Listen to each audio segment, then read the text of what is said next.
The harvester's teeth froze inches from her cherry-red Porsche metal humming engine growling over the soft sway of sunlit cornfields. My cows bellowed from the barn, trapped in the rising heat hooves, stamping against the wooden floor.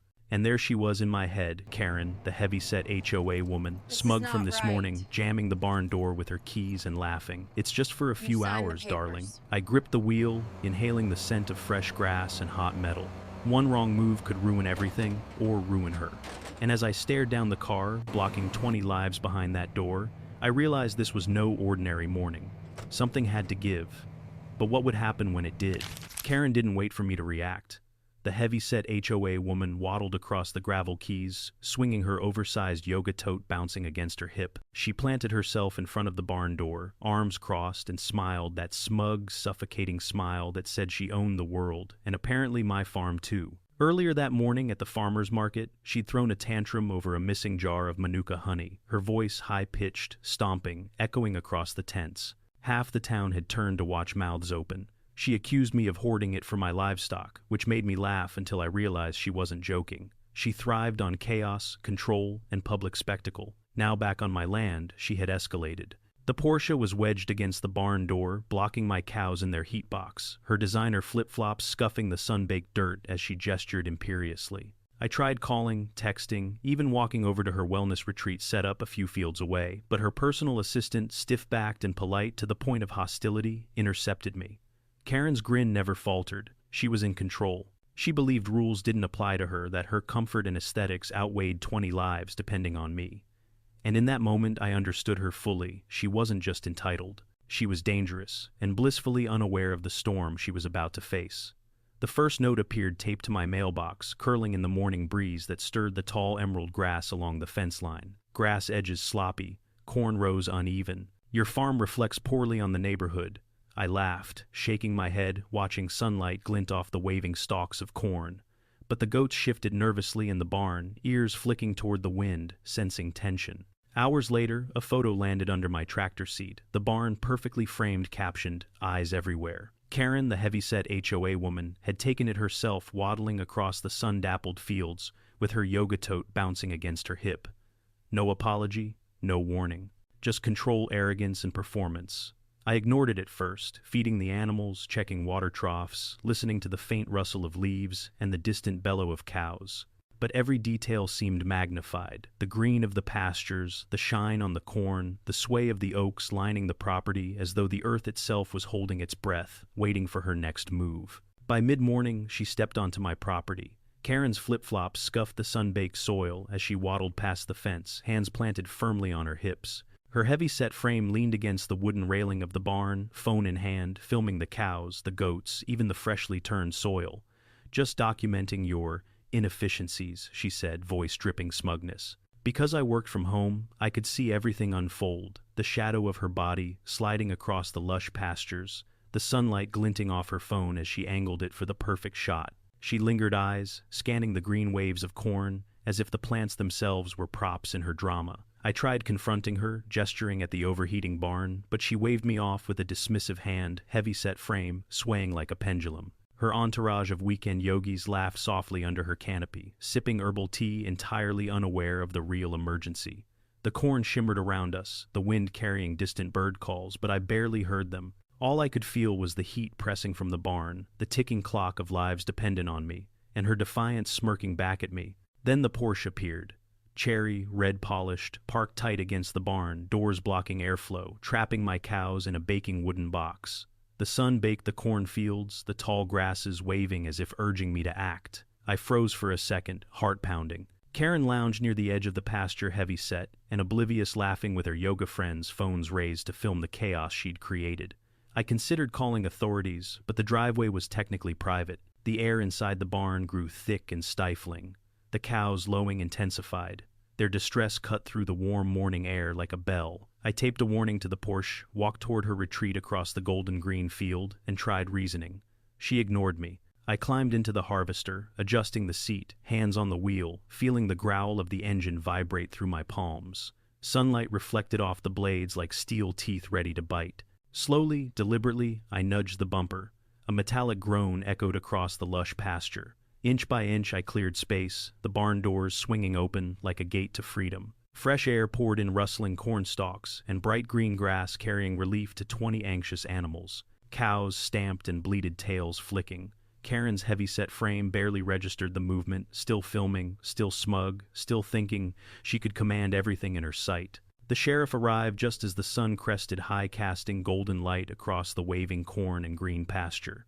Karen had called, accusing me of harassment, destruction, and intimidation. Her heavy-set form followed him, arms crossed, flip-flops, slapping gravel as she gestured wildly, phone recording every step. I handed over evidence, security footage, vet notes, warning of heat risk, temperature logs inside the barn, and timestamps showing the Porsche's obstruction. Karen huffed and sputtered, claiming trauma from machinery, while the sheriff squinted across the sunlit fields at the safe, calmly grazing cows and the open barn doors. He cataloged everything with quiet professionalism. The summer breeze stirred the corn like a living audience, the green pastures stretching endlessly around us. Karen's tantrum flared, but the evidence was undeniable. Every action she'd taken to obstruct emergency access, every footstep across my land, every filming angle, all documented. The law and the animals were on my side. She stomped back to her canopy, heavy-set and fuming, while the pasture itself seemed to exhale, the cows calmer, the grass waving gently as if approving the resolution unfolding in the field. By noon, the video of the harvester nudging the Porsche had gone viral. Karen's heavy-set figure was now a meme, her flip-flops clapping across gravel in rhythm with viewers' laughter. She stormed toward the barn, phone in hand, screaming about destruction lawsuits and her husband's lawyer. The green fields around us glimmered in the sun, swaying corn and waving grass framing her tantrum. I stood firm, motioning toward the laminated notice on the barn door, emergency livestock access. She read it, lips moving comprehension, lost in a haze of entitlement. The cows didn't care, the goats ignored her, theatrics, the pasture remained steadfast and lush. Every second she wasted, the town rallied around me, silently filming, whispering, laughing. Her attempts to intimidate me had failed. The harvester, the animals, the law, the green fields, and the tall corn, all of it had drawn a line. The point of no return had arrived. Karen's heavy-set frame flailed, her yoga entourage looked stunned, and I realized she had no idea what storm she'd triggered. Something bigger than her tantrum was coming, and the pasture, the barn, and the harvester were ready. The HOA board meeting was packed, the sunlight streaming through tall windows onto polished wood, highlighting the vibrant green of potted ferns someone had placed along the front row. Karen waddled in heavy-set frame, commanding attention, flip-flops, clapping against the floor like a drum.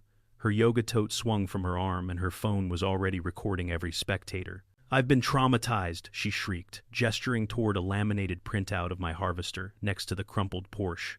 This man weaponized agricultural machinery against me. The room tensed, murmurs rustling like corn in the wind. I stayed calm, letting her theatrics fill the space while my friends in the town silently backed me.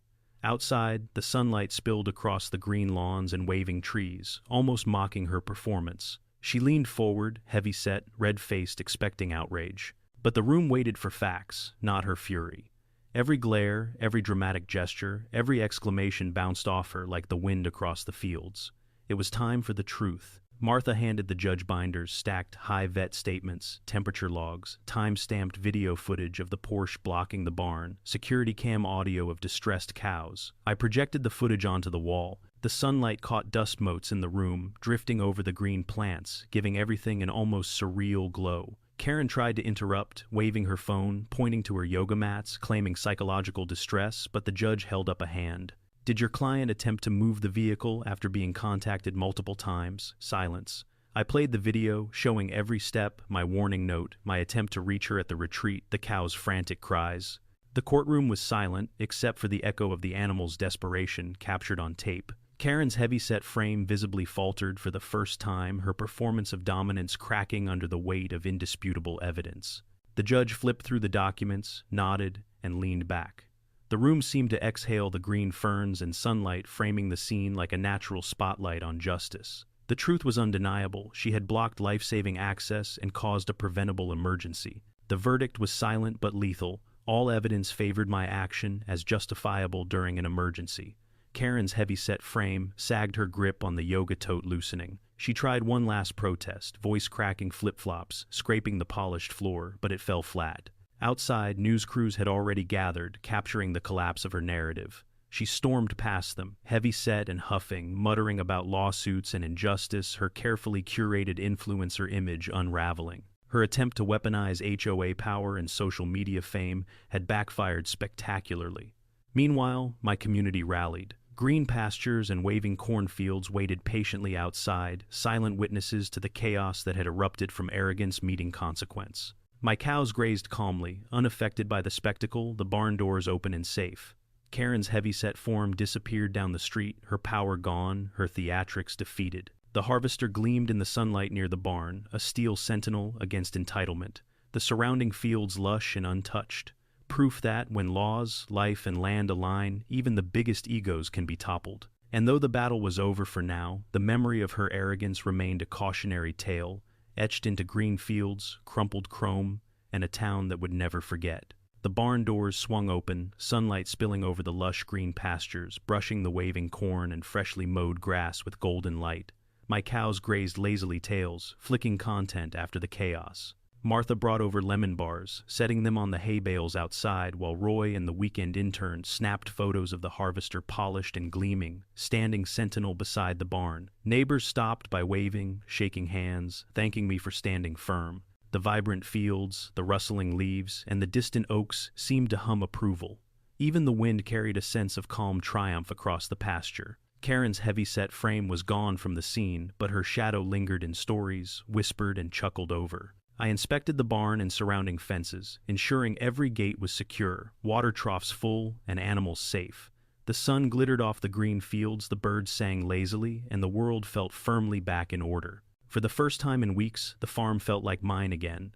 The community's support was tangible, a quiet army standing behind the land, the animals, and the law. Karen's attempts to leverage the HOA collapsed under scrutiny. Her forged signatures and unilateral zoning complaints triggered a formal county ethics investigation. Sunwell Living LLC withdrew its retreat application quietly. The green fields around my farm, untouched, undisturbed, preserved.